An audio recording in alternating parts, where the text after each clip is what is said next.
The Draytech DR101 rack mount bracket is an accessory item that allows easily rack mounting most dual WAN routers into a data communications rack. It's 1 RU in height and will suit data cabinets with 19-inch rails.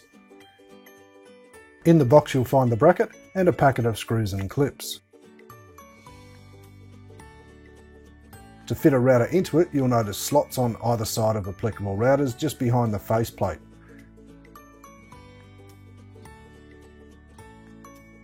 That allows it to fit snugly into place.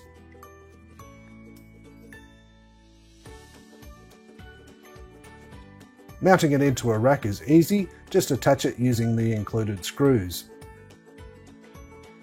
Then slot the router into place.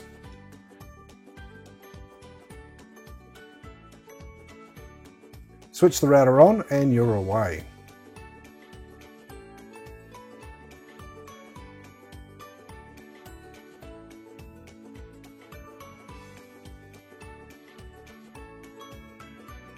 Included with the screws is a plastic clip which allows some cable management to keep the power cable neatly out of the way.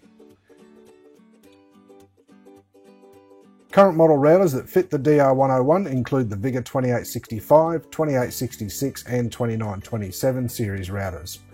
Older models include the VIGA 2132, 2925, 2926, 2830 and 2862 series, as well as the VIGA 3200 and VIGA BX2000 series. The DR101 is available from Draytech resellers and is a great addition for a tidy rack installation for these routers. For more information, you'll find a link to it in the description below, as well as a link to a knowledge base article with further instructions. Please like and comment below, don't forget to subscribe, and if you'd like a notification anytime we put up a new video, please give the bell a click too. For more information about Draytech products, please check out our website at www.draytech.com.au or send us an email to sales@draytech.com.au or give us a call on 02 9838 8899.